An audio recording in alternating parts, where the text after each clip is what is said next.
Translineação. O hífen é ao lado da palavra. Quando a gente termina a linha ali e eu vou translinear, tá? Então, é ao lado da palavra. Jamais o hífen é abaixo da palavra. Desculpem, da letra. Um hífen aqui significa que a gente sublinhou a letra. O hífen em cima significa que eu enlouqueci, porque não existe isso. Botar um traço em cima. Claro, não é tão rigoroso assim. Um pouquinho para cá, ultrapassou um pouquinho a margem, mas aqui, assim é a forma correta. É o melhor que a gente pode fazer. Não se usa hífen antes da palavra na margem esquerda. Então, não preciso fazer isso aqui, por exemplo, tá? Estou escrevendo e aí eu escrevi aqui casa, aí não coube, não, casamento. Aí eu coloco aqui o hífen no local adequado e aqui eu coloco outro hífen. Isso não se usa há séculos. A gente só vai fazer isso, não coloca o tracinho do lado, não coloca, então o tracinho do lado esquerdo, é muito brega. A gente só vai fazer isso caso a translineação provoque ambiguidade. O caso de ver-me. Porque aí, ó, ver-me. Um avaliador mais doidinho, numa leitura corrida, em vez de ler ver-me, pode ler verme. E, por exemplo, CESP, que faz as provas da UNB, desconta. Aí desconta. Caso, nessa translineação, eu possibilite uma dupla leitura, como verme, como a palavra computar, botar o com, verbo computar conjugado, tá? O com numa linha e o resto na outra. Assim, então, eu ia fazer isso aqui, ó. Não é bacana. Não é legal. Tá, e o que é que eu faço? Não pode dividir essa palavra. Atenção também ficar numa linha, atenção na outra. Aí sofre desconto. Mas é só essa banca que é tão rigorosa assim. Mas só vamos colocar o hífen do lado esquerdo caso se estabeleça uma ambiguidade. Caso contrário, não tem a menor necessidade, fica até muito feio aquela montoeira de tracinho ali, tá? Não se faz isso. Não é necessário, minha querida, só se for provocar ambiguidade. Caso contrário, que é tão antigo isso, graças a Deus que as coisas evoluem, né? Não precisa mesmo, só se você notar, olha, vai provocar ambiguidade. E é raríssimo também, é raríssimo mesmo. Se não, só do lado de cá, se não é mais uma preocupação, você tem que estar mais preocupada em produzir boas ideias, né? Mais alguma pergunta, turma? Então vamos adiante. Bom, antes disso, de a gente entrar no que é a dissertação, eu gostaria que vocês fossem à página 1 comigo e vissem ali, nas observações importantes, tá? Os itens 2 e 3 comigo. Deixei até em negrito. Ortografia, tanto faz, contanto que vocês escrevam corretamente. Tanto faz a ortografia que estamos usando, a vigente, que vale até o dia 31 de dezembro deste ano, ou a nova. Por exemplo, a qual tirou o if, o trema e alguns acentos de tons abertos. Tanto faz, pode misturar também, não tem problema. Se numa linha eu botei tranquilo com trema e lá na outra eu botei tranquilo sem trema, também não tem menor problema. As duas estão vigendo, são oficiais até o dia 31 de dezembro, então não se preocupem com isso. Preocupem-se sim em produzir boas ideias e escrever corretamente, que muito seguramente vocês sabem. Bom, e ó, isso é bem importante, isso aqui faz parte do manual de instruções, tá? O texto deve estar sem rasuras, viu? Ó, o texto deve estar sem rasuras. Tá, mas se eu errar daquela maneira, qual é a garantia que eu tenho que aquela rasura não vai ser descontada? Nenhuma. De um modo geral, não se desconta. mas pode haver desconto da parte de expressão linguística. Tirei de um dos manuais da mesma banca que preparará a prova, está preparada já, a prova de vocês, tá bom? Alguma pergunta, turma? Então, adiante. Olha só, o que é dissertação? Aí depois a gente vai para a introdução, etc, etc, etc. Bom, a dissertação, queridos, é um texto que é mais ou menos assim. Vou dar uma resumidinha no quadro para a gente, tá? É um texto argumentativo, eu tenho que apresentar introdução, desenvolvimento, conclusão. Eu sugiro, 4 parágrafos. Isso é lei? Não. De alguma outra forma está errado? Também não. Não está errado. Por que eu sugiro 4 parágrafos? Posso fazer um parágrafo só imenso? Pode, mas essa nota vai ser horrorosa. Não é 0 por causa disso, mas começa ponto. Está muito feio. Pode fazer 2? Pode. Fazer 3? Pode. Pode fazer 5? Pode. Eu sugiro entre 4 e 5. Porque um assunto não se resolve em 3 parágrafos. Porque, dessa maneira, das duas, uma. Tá, a introdução, a conclusão, um parágrafo gordinho no meio. O que pode acontecer? Eu estou fazendo um parágrafo só, eu estou juntando dois argumentos diferentes, que deveriam estar separados, mas eu não me dei conta. Erro. Outro, eu não posso defender uma tese, que é a minha opinião, apresentando um único argumento, é muito frágil. Aí um parágrafo é um argumento. Daí é que eu sugiro 2, pelo menos 2 argumentos que sustentem de maneira adequada aquela tese ali. Aí eu sugiro os 4 parágrafos e isso aqui, turma, eu estou vendo que alguns têm essas telinhas, né? Ou se todo mundo, eu não sei. Então, se fosse vocês, sublinharia isso aqui. Em cada parágrafo deve haver um mínimo de 2 períodos com aproximadamente 3 linhas cada um. Bem importante. Não é vergonha nenhuma ter esquecido de período, até porque vocês devem estar trabalhando isso com o professor Zambelli, né? O período, frase, oração, o Zamba deve estar trabalhando isso com vocês. Mas não é vergonha nenhuma, né? Vai da letra maiúscula ao ponto final. Então, falando aqui no quadro um pouquinho para nós, olha só. Deixa eu fazer uma coisa aqui. Simplificando isso aqui, o texto tem que ser objetivo, claro, não é para enrolar ninguém.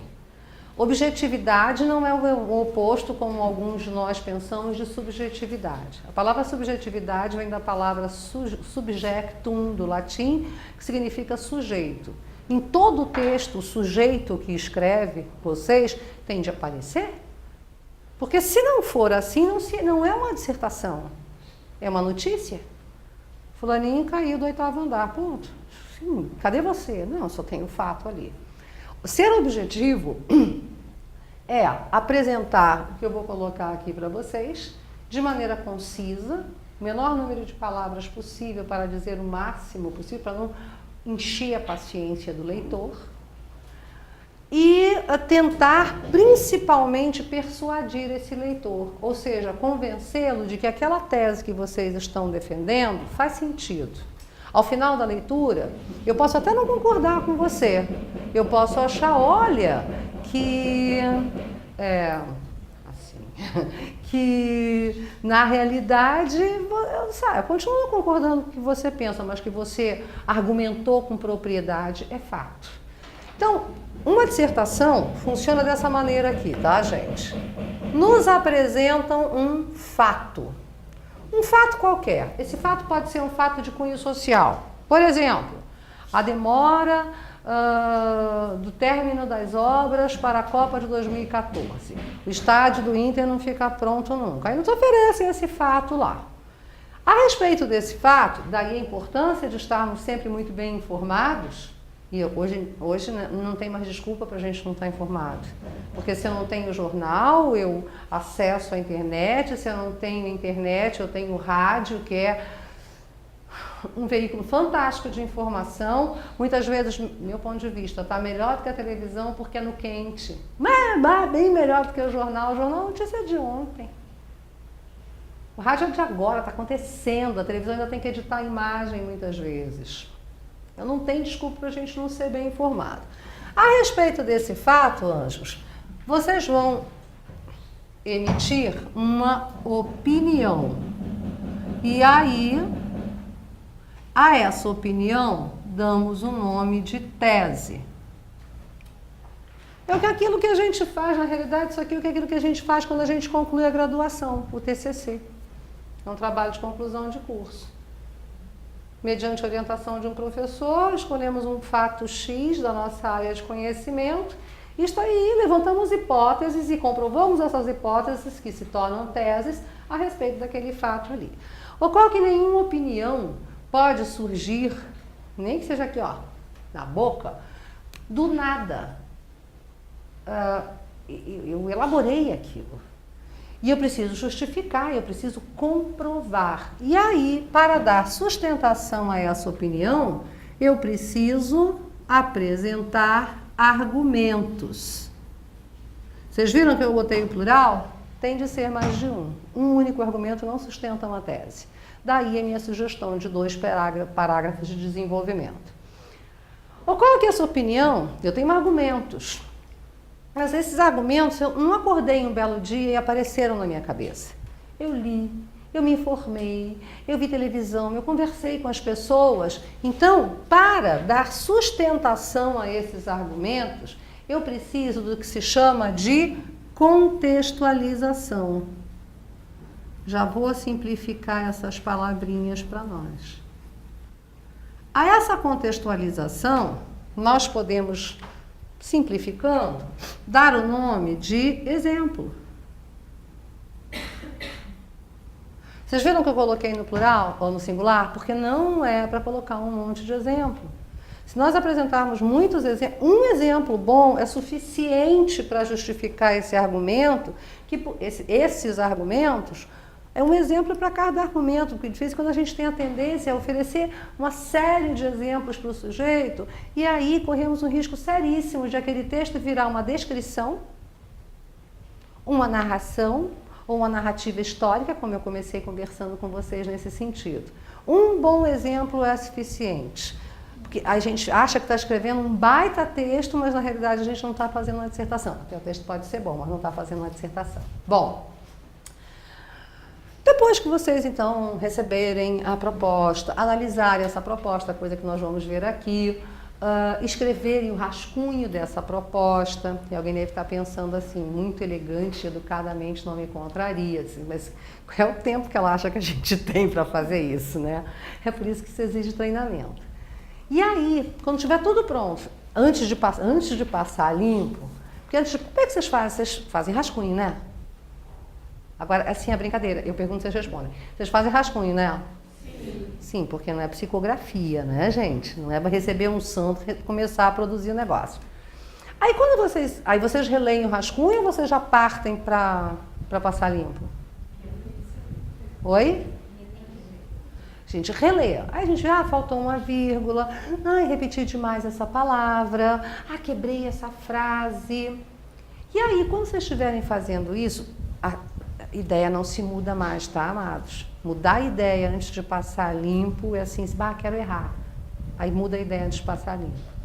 Aí, antes de passar limpo, já consertaram, botaram as vírgulas, trocaram as palavras, elaboraram melhor aquela frase, que está toda misturadinha, escolheram as palavras bacanas, adequadas, né? Vocês vão se fazer 4 perguntas, há mais perguntas, tá? Mas essas são as básicas. Se vocês encontrarem resposta para essas 4 perguntas no texto de vocês, a gente está concorrendo e bem. Se não encontrar resposta para tudo, está faltando um pedaço. Aí, olha só, fato é o quê? Sobre o que eu estou escrevendo. Fica claro isso?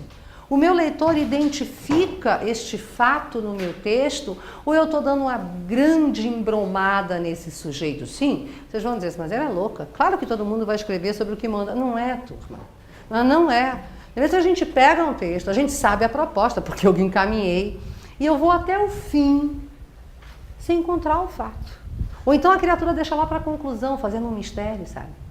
Tipo romance policial, eu descubro lá no fim qual era a ideia dele. Não pode, não enrola o corretor.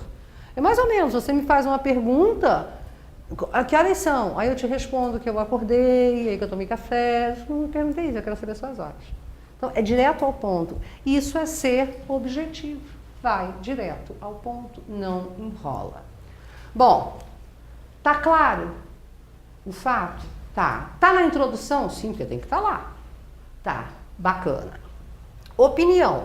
O que é que eu penso daquela historinha ali, daquele fato que estão me propondo? O que eu penso? Ah, mas a minha opinião tem que ter um porquê.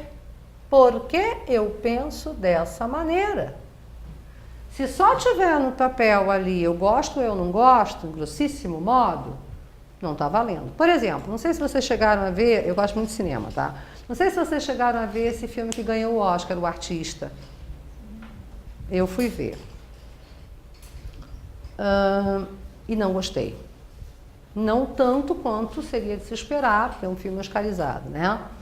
Se eu parasse por aqui, claro que nós não nos conhecemos, vocês podiam não estar nem um pouco interessados no que eu estou falando, mas se eu parasse por aqui, é uma opinião no mínimo leviana. Ah, não gostei. Eu tenho, dei minha opinião, mas eu tenho que explicar por quê. Tá aqui, ó. Por quê? Por que eu não gostei? Primeiro que eu tenho uma certa implicância com o filme francês. Eu tenho uma certa implicância com o cinema francês, tá? Tenho quebrado a cara diversas vezes. Segundo, não é porque ele é preto e branco e porque é mudo. É diferente. Mas o assunto do filme, ele é batido, ele não tem nenhuma inovação. Essa passagem do cinema mudo para o cinema falado, que derrubou um monte de gente, assim de filme, de livro também. Então, por isso eu não gostei. Então, eu expliquei a minha opinião. Ocorre, quem sou eu para dar uma opinião tão categórica e convencer vocês? Vocês não me conhecem. O avaliador não nos conhece. E não é que eu preciso persuadir o meu leitor? Preciso convencê-lo. Então, mesmo que ele explique por que eu penso desta ou daquela outra maneira, eu preciso de argumentos que suportem, que deem sustentação a essa minha opinião. E esses argumentos, nós vamos ver, eu trouxe aí para nós uma série de argumentos, como é que a gente pode argumentar? O melhor deles é o argumento de autoridade. São outras pessoas que sabem muito mais do que eu, cujo nome é conhecido nesta área de conhecimento, que eu vou trazer para o meu papel. Olha, não sou só eu que penso assim, não. Há mais pessoas muito melhores do que eu que assim também pensam. Argumento de autoridade é pessoas muito importantes daquela área do conhecimento específica, ou ainda a literatura. E não, quando eu falo literatura, não estou falando só literatura de ficção, não. Qualquer livro escrito de cunho científico sobre qualquer área. Por exemplo, aí há alguns de vocês que adoram química. Quantas das leis dessa ciência, por analogia, por comparação, não se prestariam para servir como argumento? Por comparação. Filmes, músicas, mídia, jornal. Mas assim, não é qualquer pessoa que escreva no jornal, não é só porque está na 0 hora, isso aí é um exemplo. Não é um argumento, não é um argumento de autoridade, tá? Então eu preciso aqui nesse argumento o como. Como é que isso se dá? Como é que as pessoas pensam? O que é falado sobre isso? E por último, a contextualização é o onde. Onde é que eu vi isso? Na TV, no jornal, no rádio, na internet, na minha vida. Não é muito adequado, tá? Principalmente em se tratando da prova que vocês vão fazer. Mas o eu é um argumento. Aliás, é uma contextualização. Pode usar o eu, não tem, é um mito também. Ai, não pode usar eu, né? Não pode. Pode sim. De maneira muito parcimoniosa, isso aqui, assim, e rapidíssimo a respeito desse... Suponhamos, tá? Que Eu me lembro de uma proposta de redação que até pouco estava estudando para dar aula para vocês, que era sobre competição.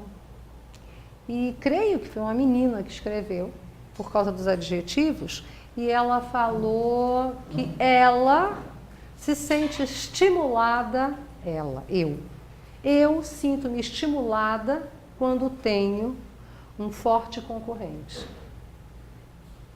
Perfeito o argumento. E aí ela citou um exemplo que aconteceu na vida dela, que ela, quando percebeu que o concorrente era punk, aí mesmo que ela se rasgou e venceu. Se não houvesse concorrente, ela ia ficar bem naquela zona de conforto que é tão comum a gente ficar. É um risco, mas quando dá certo, nossa, é muito bonito, porque é único, né? É mais original impossível, só tem ela, daquele jeitinho ali, só tinha essa, acho que é uma moça. Bom, então, gente, isso aqui, ó, independentemente do concurso, espero que esse seja o primeiro, quer dizer, a redação é essa, né? Espero que seja a última, porque aí depois não vão precisar fazer mais esse tipo de redação, porque vão estar trabalhando onde vocês desejam trabalhar e me atendendo muito bem quando eu precisar ir à caixa, por favor, tá? Não, tô brincando, eu fui bem atendida pra caramba outro dia lá, tá? Isto, vamos tomar água só um pouquinho. Oi, amada, quem tá falando comigo? Vai falando a tua dúvida. Ui. A respeito dos argumentos, tá? Preferencialmente de autoridade. Eu já ouvi algo que deixa essa dúvida. Por exemplo, eu conheço, vamos supor, uma hipótese, eu conheço muito bem o programa de aceleração do crescimento do Brasil. Tá. Do governo federal. Mas eu não sei bem quem escreveu. Geralmente esses programas é uma série de especialistas que se reúnem e o ministro assina lá, o ministro da Casa Responsável. E já me disseram que eu não posso dizer se segundo o que consta no programa, ou de acordo com o programa de aceleração de crescimento, porque não é uma pessoa abstrata. Eu segundo os autores do programa de aceleração de crescimento. As pessoas gostam muito de criar fantasmas, vocês já perceberam isso? Você acha que é proposital, para assustar aluno. Só pode, gente. Se olha, minha matéria é muito difícil, está vendo? Você não vai aprender. Então, não saía de casa, rasgava o diploma, né? Minha amada, isso que você acaba de me citar é um baita de um argumento. É um argumento de autoridade, mas aí tem outro nomezinho, chama-se argumento de consenso. É consenso, gente, está na lei. Tem um documento escrito. Então, a Constituição não serve. A gente não vai dizer todos os deputados e os senadores que escreveram aquela Constituição, não. Vai citar só o ano. Chama-se argumento de consenso. Por exemplo, outro argumento de consenso, fazer uma afirmação de que a educação é o único caminho para a verdadeira ascensão social e manutenção de status. Isso é consenso. Ah, não, é roubar. Não é. Isso é um consenso. Cuidado, apenas, o cuidado que a gente tem que ter com o argumento do consenso é porque ele pode se tornar, sem que eu me dê conta, pode não ser de consenso, porque pode não ser científico. Isso que você está me falando tem comprovação. Pode ser só um preconceito. Tipo, o Brasil é o país que tem mais feriados no mundo. Mentira, não é. Não é. O Brasil é o país mais corrupto do mundo. Não consigo comprovar isso. Se vocês conseguirem, ótimo. A gente tabular. Aí, brasileiro é bicho preguiçoso. Pô, ele trabalha pra caramba. Baiano é preguiçoso. Carioca é amarrento. Gaúcho é gay. Quer dizer, desculpa, guris, mas não é? Não. Meu marido é gaúcho, meu filho, eu sei que não é, tá? Tu tá com calor ou tu tá com frio? Não, tá com frio. Jesus. Pelo amor de Deus. Ai, eu não sei mexer nesses negócios, vão funcionando. Aproveita, então, agora que estamos nessa polêmica a respeito, não da pergunta, sim, ficou claro isso, a respeito do ar-condicionado, e daqui a instantes voltaremos. E voltamos, pronto. É muito rápido aqui. E ela nem conseguiu ainda se entender com o ar-condicionado. Mas isso não é um preconceito corrente no Brasil? Vamos retomar aquela coisa que de repente estão escutando essa aula aí pelo Brasil todo, né, meninos? Ah, queimei o filme de vocês. Não, gurias, venham. Não é assim. Bom, ou não venham também, né? Vocês podem não querer. Não, não venham. Estão dizendo não aqui, não tem nada a ver com isso. Mas é um preconceito que baiano é preguiçoso, que carioca é marrento e por aí vai. É fato. Ah, mas é que eu escutei. Não é, isso aí não é consenso. Isso aí é preconceito. E aí sim, qualquer preconceito é justificável, vai dizer. A gente não, preconceito não dá, é impossível justificar, comprovar. Então, consenso é uma coisa. Por exemplo, que Chico Buarque foi um dos grandes representantes, da música popular brasileira, se manifestando principalmente por meio dos seus belíssimos poemas musicados. Na época da ditadura, consenso. É consenso. Agora, se eu for falar de outro tipo de arte, dizer que ela é consensualmente, o funk é a verdadeira expressão da cultura brasileira deste início da segunda década do século XXI. Sei não. Que é manifestação de cultura popular, isso é consenso. Mas daí é que é a maior, não sei. Vamos esperar o tempo passar, porque pode ser, né? De repente, Michel Teló é o maior nome que apareceu na música nos últimos tempos. O mais eu te pego, tá? Vamos deixar o tempo passar, vamos distanciar, vamos nos distanciar para achar, mas pode usar tranquilamente, meu anjo. Inclusive, como você tem a apostila, não sei se você pegou agora, eu trouxe exemplos de redações corrigidas pela banca de vocês, onde existe esse tipo de argumento, tá?